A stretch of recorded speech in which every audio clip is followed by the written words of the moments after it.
우리 지난주에 이어서 우리 여종 하갈의 그 삶과 환경이 담고 있는 메시지를 우리가 다시 나누도록 하겠습니다. 우리 지난주 말씀을 잠깐만 세 줄로 복습한다면 10년이 지나도록 주신다고 약속하신 자녀 소식이 없자 사레의 인내가 바닥이 나서 남편 아브라함에게 하갈을 주었죠. 결국 하갈이 임신하면서 이제 가정에 문제가 생기기 시작했다. 여기까지 말씀드렸어요. 여종 하갈이 우쭐해지고 오만해져서 감히 여주인을 멸시하는 내용까지 생각해 봤어요. 기억나요? 이 정도는?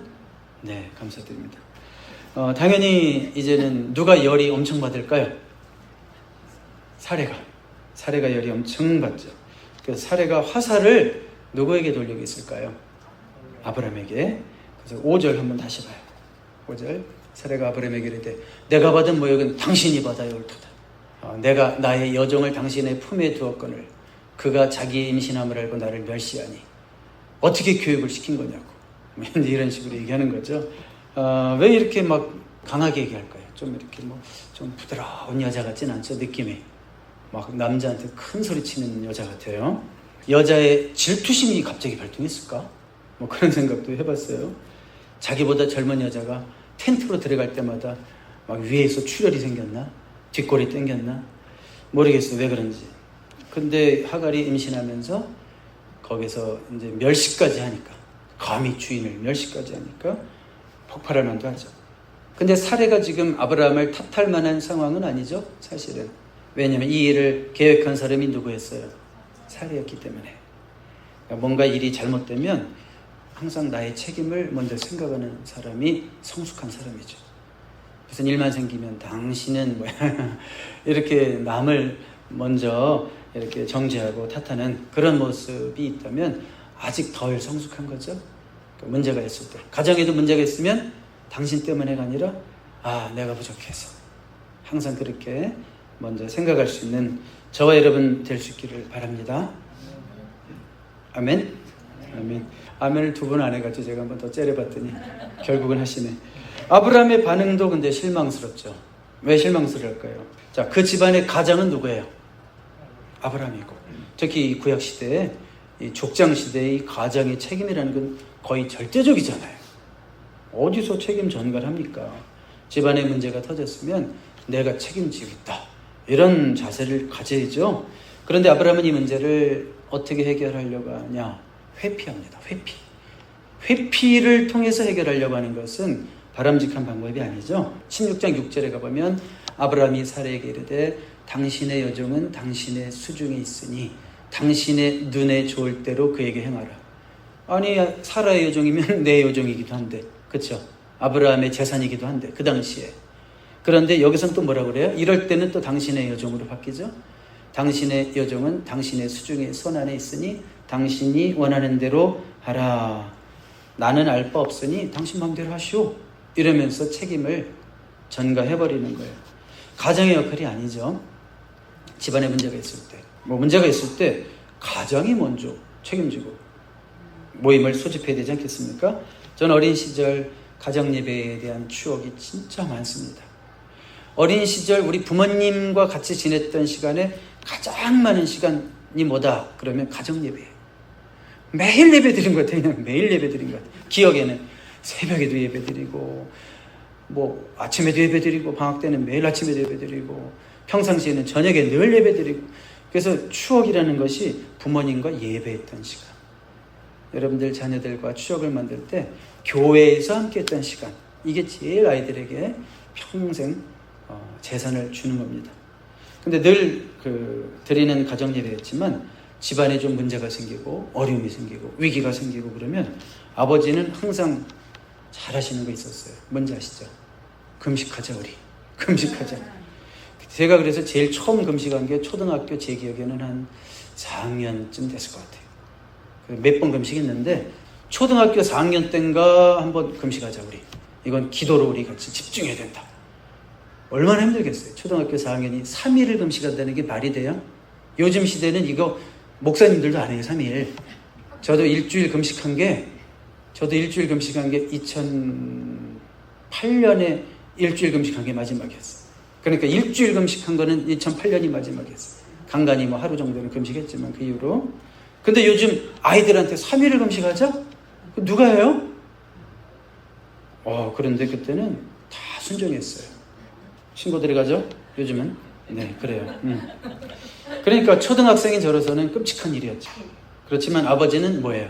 문제가 생기면 가정으로서 이것은 영적으로 우리가 집중하지 않으면, 기도로 우리가 마음을 합치지 않으면 이건 해결할 수 없다. 승부를 그렇게 보는 거죠. 하나님 앞에서. 하나님, 이 정도로 절박하니까 하나님 도와주세요. 그래서요, 금식기도 우리가 3일하고 기도 응답이 안 된 적이 한 번도 없어요. 심지어 한 번은 어머님이 돌아가실 위기에서도 3일 금식으로 시작해서 나을 때까지 우리가 기도했죠. 그러니까 하나님 앞에 우리가 절박하다라는 걸 보여드리면 하나님도, 야, 너 아직 왜 그러니? 너 아직 올 때도 안 됐는데 왜 그러니? 그래서 하나님도 다급해지셔서 그러는지 우리의 기도를 들으십니다. 이게 가장이죠, 가장. 영적인 아버지, 집안의 가장. 해야 될 일이죠. 아브라함에게도 이런 모습이 있었으면 얼마나 좋았을까. 그런데요, 이런 가장이 되기 위해서는 여자가 참 잘해야 돼요. 여자가, 당신이 뭔데 당신이 나와서 이러면 큰일 나는 거예요. 그 영적인 문제에 있어서 남편이 큰 소리 할 때는 여자가 절대 순종해 줘야 돼요. 그게 성경적이에요. 우리 남편이 이 집안의 가장 역할을 할 수 있도록 내가 잘 서포트를 해야 되겠다. 그렇죠? 꼭 기억하십시오. 평상시에는 혹시 여자들이 남자보다 셀 거야 아마, 보나마나 여기 계신 분들 다, 제 아내를 포함해서. 그렇지만 영적인 문제에 있어서만은 남편을 높여주고 세워주고 이분이 우리 집안의 가정이다 라는 거 기억하시기 바랍니다. 그리고 남자분들, 그런 자부심이 있어야 돼요. 하나님이 세워주시는 권위가 있다, 나에게. 그 부분에 있어서는 그 여자한테 끌려가면 안 돼요. 영적인 문제에 있어서는. 아시겠죠? 네. 근데 아브라함에게는 그런 모습이 없었습니다. 아브라함은 문제 해결을 위해서 하나님 앞에 제단을 쌓는 대신 회피라는 방법을 선택하죠. 그럼 이제 사례가 말에 힘을 얻었잖아요. 그래요? 그래도 돼요? 그런 거죠. 그래도 돼요? 그럼부터 사례가 하갈을 학대하였더니, 군대 용어로 쪼았더니, 갈궜더니 막 이런 뜻이에요. 군대 용어. 군대 가면 그런 말 써요. 갈군다. 그래서 그냥 상관들이 얼마나 쫄병을 괴롭히는지 빨리 군대에서 좀 나갔으면 평생 소원이죠. 군대에서는. 그러니까 하갈이 너무 괴로워서 사례 앞에서 도망하였더라. 자, 그러니까 아브라함도 회피하고 있죠. 책임 회피. 지금 하갈도 역시 회피하고 있어요. 문제의 장소에서 도망가고 있잖아요. 자, 다 회피하고 있어요. 근데 문제가 부담스러워도 회피는 응답이 아니다. 직면해서 풀어야 된다. 그렇죠? 문제가 있을 때 도망가는 사람은 평생 그 꼴로 사는 거예요. 매일 그냥 힘들면 포기해버리고 한 번도 정면 접전해보지 못하고. 사람한테 들이대라는 얘기가 아니에요. 하나님 앞에서 기도하면서 한번 도전해보고, 강청하는 그 여인처럼 포기하지 않는 기도를 좀 드려보고, 문제가 해결될 때까지.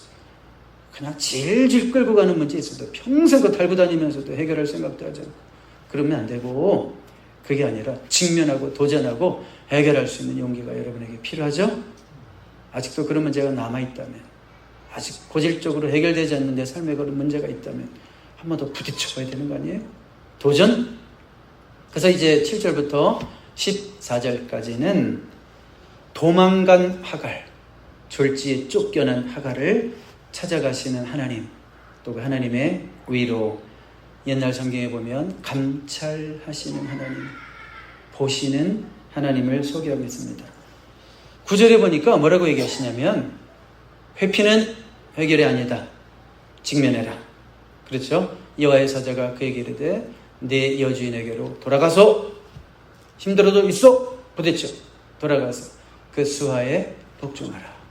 한국에서 목회하시는 김양재 목사님, 여자 목사님 얘기 제가 이 부분에서 잠깐 전에도 수년 전에 한번 말씀드린 것 같아요. 그분이 시집살이가 너무 힘들었어.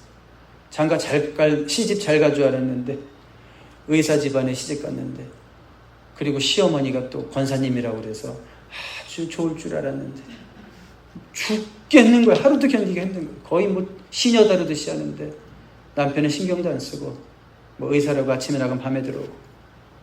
근데 그 권사님이 얼마나 못되게 부른지. 근데 이 김양재 목사님이 서울 음대 피아노과 출신이에요. 한 번도 물도 잘 안 만져보고 이런 분인데 시집살이가 너무 힘들어서 견디질 못해가지고 몇 년을 그렇게 버티다가 도저히 안 되겠다. 그냥 무작정 나가서 가출. 그 옛날에 1951년생이시니까 나이가 70이 넘으신 분인데 그 시대에 도망갔단 말이에요. 그리고 그분의 습관이 있었어요. 늘 하던 게 뭐냐면 큐티. 늘 말씀 보면서 나는 주님이 주시는 말씀에 순종한다. 그렇게 사시는 거예요. 그러면서 시집살이를 버틴 거예요, 사실은. 근데 더 이상은 안 되는 거예요, 이제는. 그래서 도망을 가서 또 큐티를 하는 거 습관대로. 근데 그때 걸렸던 말씀이 바로 창세기 16장 9절. 내 여주인에게로 돌아가서. 근데 하나님이 그 활자를 어떻게 보이게 하시냐면 네 시어머니에게 돌아갔대요. 그리고 사실은 시어머니만 힘들게 한 게 아니에요. 남편도 예수도 지독하게 안 믿고 무지무지하게 힘들겠어. 근데 그 후의 이야기는 아픔이 있었지만 결국 그분이 이제 목사가 되는 스토리죠. 자, 그러니까 지금 뭐예요? 네 여주인에게로 돌아가서 그 수하에 복종하라. 직면해라. 피하지 마라. 이어서 하갈을 통해서 낳을 자식이 있고 또 그를 통해서 이어질 후손이 있다라는 위로의 말씀을 주시죠. 10절 같이 읽어봐요. 시작. 여호와의 사자가 또 그에게 이르되 내가 내 씨를 크게 번성하여 그 수가 많아 셀 수 없게 하리라. 이것은 얼마나 위로가 되는 말씀인지 알아요? 하갈 입장에서는. 여러분, 하갈이라는 인생은요 원래 꿈을 꾸면 안 되는 사람이에요. 그 당시 여종은 인격이 아니에요. 재산이에요. 재산. 그냥 시키면 시키는 대로 하고 그냥 재산이지 그 외에는 아무 가치가 없었던 시대의 여종이란 말이에요. 하갈. 그런데 하갈에게 갑자기 꿈이 생긴 거예요. 뭐라고? 내 주인님의 아기를 내가 뵐 수 있다고? 이거는요 정말 평생 꿈을 꿔보지 못한 사람이 꿈을 꾸는 그런 거죠. 그런데 꿈이 생겼는데 막 가슴이 부풀었었는데 결국은 어떻게 됐어요? 잠깐 꾼 꿈이었죠. 몇 개월은 꿨겠죠? 한 2개월? 쫓겨났어요. 그럼 뭐예요? 그 꿈이 와르르 다 무너진 거예요. 역시 나는 꿈을 꾸면 안 되는 존재인가 보구나. 나는 그냥 물건이구나. 무가치한 존재구나. 그런 아주 꿈을 상실한 비참한 여인을 생각하면 되는 거예요. 그때 들려오는 음성이 뭐예요? 네 씨가 번성할 거다. 네가 낳을 자식이 그냥 주인에게만 속한 한 자식 정도가 아니라 네 씨가 번성할 것이다. 이 하나님의 음성은 뭐예요? 그녀의 꿈이 다시 회복되는 음성이에요. 여러분, 저는 여러분들에게 이런 주님의 음성이 들려오기를 바랍니다. 혹시라도 꿈을 잃고 남은 여생 잘 정리나 합시다. 뭐 이렇게 살아가겠습니다. 그냥 뭐 주어지는 대로 10년 대충 살겠습니다. 20년 살겠습니다. 혹시 이런 생각하고 있는 분 계십니까? 꿈을 회복하시면 주님의 음성 듣게 되기를 바랍니다. 이민 생활에서 한 10년 살아보니까 아이고 더 이상 꿈이 없어요. 뭐 그냥 이렇게 사는 거죠. 여러분에게 하나님 주시는 더 큰 꿈이 회복되기를 바랍니다.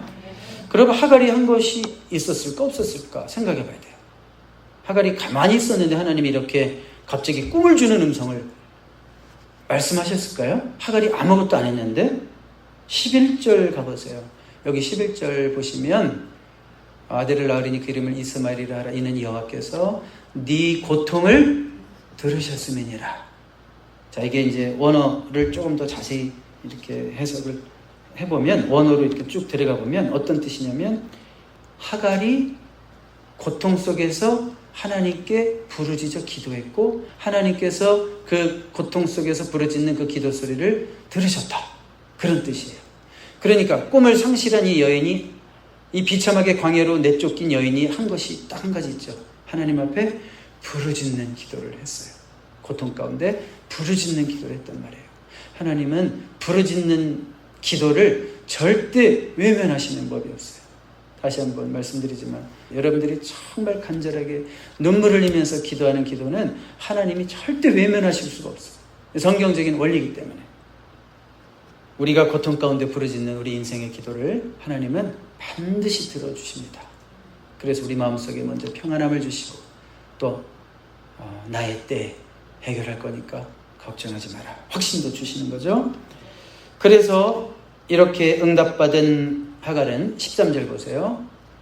뭐라고 고백하냐면 하갈이 자기에게 이르신 여호와의 이름을 자기에게 응답하시고 만나주신 그 하나님을 뭐라고 불렀냐면 나를 살피시는 하나님. 이거 이렇게 번역해야 돼요. 나 같은 자도 살피시는 하나님. 목사님 기도만 들어주시는 하나님이 아니라 내 기도도 들어주시는 하나님. 이렇게 경건하게 살고 계신 권사님의 기도만 들어주시는 하나님이 아니라 나같이 늘 죄짓고 부족하고 연약한 이런 실패하고 넘어지는 자의 기도도 들으시는 하나님. 이렇게 고백하고 있는 거예요. 여러분, 하나님이 하갈을 찾아가신 게 얼마나 위로가 됩니까? 하갈이 성경에서 그렇게 대단한 인물입니까? 믿음의 조상들을 언급할 때 나오는 인물인가요? 아니죠. 오히려 육신의 계보를 설명할 때 갈라디아서 같은 데 보면 하갈을 아주 혹독하게 얘기하잖아요. 육신의 계보, 이삭의 자녀가 아닌 불신자의 자녀들의 조상으로 그렇게 언급하는 하갈인데 하나님이 그럼 믿음의 조상에게 찾아가신 게 아니라 누구에게 찾아가셨다고요? 육신의 계보의 조상에 속하는 하갈에게도 하나님이 찾아가셨다는 거예요. 그러니까 우리가 생각하는 하나님보다 하나님은 정말 크신 분이죠. 정말 크신 분이잖아요. 우리는 교리의 잣대로 도그마의 잣대로 너는 예수를 제대로 믿는 거니? 너는 구원에 대한 진리를 바로 깨닫기는 한 거니? 이러면서 우리는 사람 판단하고 네 기도를 하나님이 들으시겠니? 그렇게 말할 수 있지만 하나님은 뭐예요? 육신의 계보에 속한 하갈까지도 돌보시는 하나님이었다. 결론은 뭐예요? 하나님은 문제의 상황 속에 개입하신 거예요. 실패의 현장에 개입하신 거예요. 하갈의 그 당시 심정을 조금만 더 분석해보고 우리가 한번 말씀을 정리해보려고 그래요. 한마디로 하갈은 그때가 견디기 힘든 상황. 그렇죠? 죽고 싶은데 죽을 수도 없어. 왜요? 아기 때문에 죽을 수도 없단 말이에요. 죽을 수도 없어. 아이를 임신했을 때는 잠깐은 얼마나 좋았을 거예요. 잠깐은. 그런데 주인이 학대하기 시작하면서 하갈이 제일 먼저 느꼈을 감정은 분명 그거예요. 무가치함. worthless. 무가치함. 여러분, 우리가 살면서 얼마든지 그런 생각 느낄 수 있어요. 나보다 젊은 사람 보면 상대적으로 내가 늙었단 말이에요. 그러면 나는 나도 한때는 저렇게 쓰임받았지. 근데 내가 이 나이에 뭘. 그러면서 무가치함을 느낄 수 있어요. 그렇죠. 그런데 지금 하갈이 뭘 할 수 있어요? 없어요? 해결할 수 있는 방법이 있어요? 없어요? 아무것도 없죠. 무력감. powerless. 뭔가 이렇게 살기는 싫은데, 이런 환경 속에 거하기는 싫은데 내가 할 수 있는 것이 아무것도 없어요. 무력감이죠. 그러면서 이런 생각도 했을 거예요. 차라리 이 일에 연루되지나 말았을 걸. 상처만 더 크네. 야, 우리 주인님의 애기 낳고 싶은 종이 있으면 손 들어봐. 이랬을 때 손이나 들지 말걸. 괜히 내가 들어가지고 이 일에 연루되지나 말걸. 그러면서 느끼는 후회감. 그렇죠? 후회감. 그때 그러지 말았을 걸. 내 인생 20대 때 그렇게 살지 말았을 걸. 30대 때 그 사람 선택하지 말걸. 40대 때 그 직장에서 나왔어야 되는데, 50대 때 그 교회에 그냥 가만히 있었을 걸. 이런 후회가 있단 말이에요. 지난 세월을 견디고 이렇게 우리가 왔을 때 그런 후회함. 그리고 또 하나는 뭐예요? 이렇게 쫓겨날 때 그래도 누구 애기 뵌 거예요? 아브라함 애기를 뵀는데 아브라함이 너무 냉정해. 그러면 어떤 감정? 너무 서운해. 어떻게 그럴 수가 있지? 너무 서운해.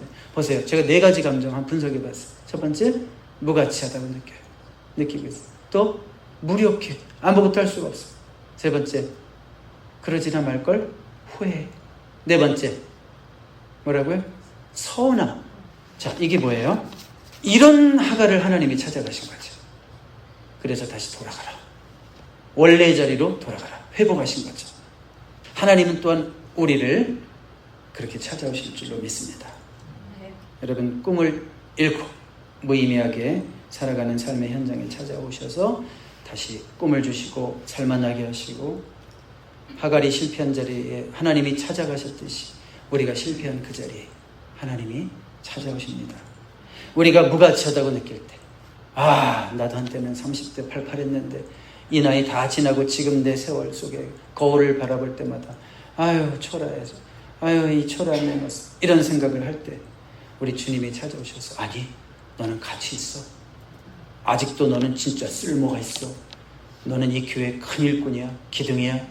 막 이런 식으로 위로하시죠? 위로하시잖아요. 한국에서 한때는 한미모 했는데 잘 나갔는데 아니, 아직도 네가 우리 교회에서 제일 이뻐. 주님이 이렇게 위로하시는 주님이신 줄 믿습니다. 무력하다고 느낄 때 우리에게 찾아와서 힘주시고 너는 존귀한 자다, 세임을 주십니다. 또 인생 돌아볼 때 후회와 서운함도 많이 있지만 바로 그 자리에 하나님 찾아오셔서 그 후회도 생각나지 않을 정도로 우리를 위로하시고 그 서운함이 정말 다 날아갈 정도로 다시 우리를 위로하시고 오늘도 우리를 바라보고 계시는 하나님이신 줄로 믿습니다. 그리고 우리가 마지막으로 우리가 범죄한 자리까지 찾아오십니다. 실패하는 자리. 하나님, 나는 또 범죄했습니다. 나는 또 말씀에 불순종했습니다. 연약함으로 인해 울부짖을 때 그 자리에도 찾아오십니다.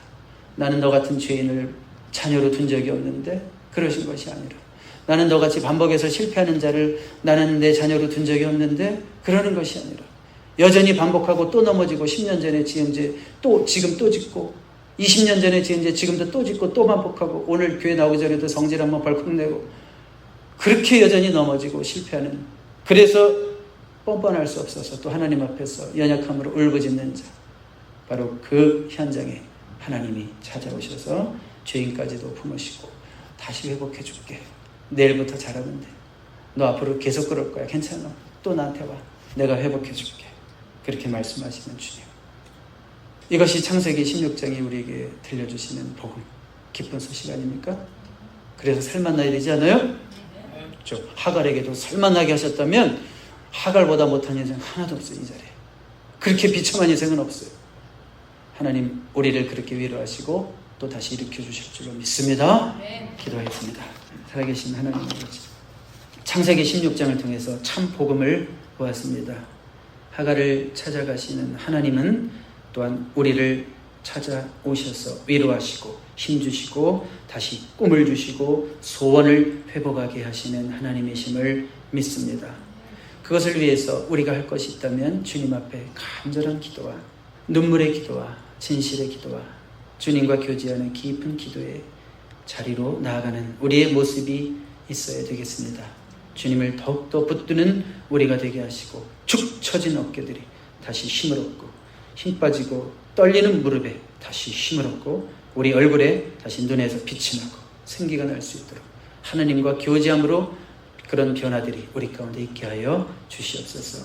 꿈으로 부푼 인생, 소망하는 인생, 미래를 바라보는 인생으로 우리를 더욱더 강하게 세워 주시옵소서. 예수 그리스도의 이름으로 감사드리며 기도드립니다. 아멘. 우리 함께 찬양드리겠습니다.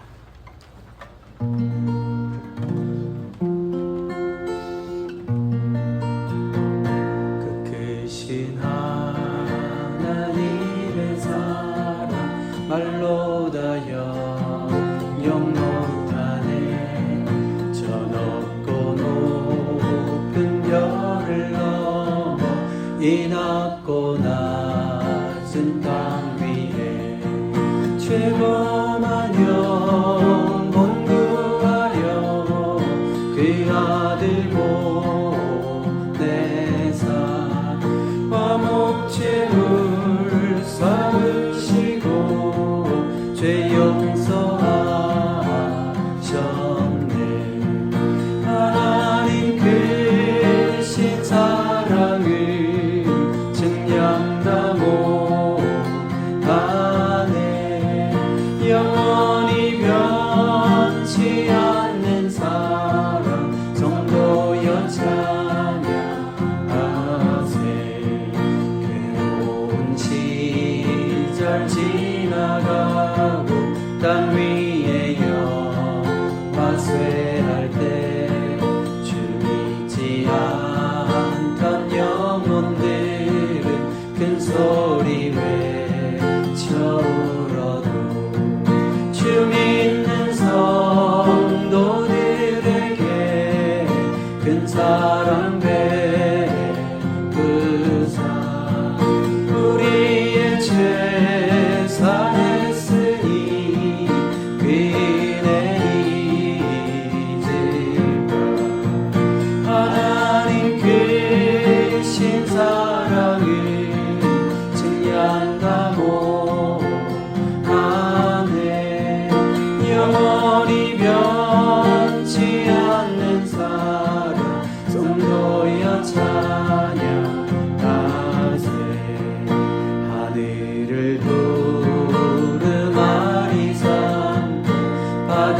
흙을 머물사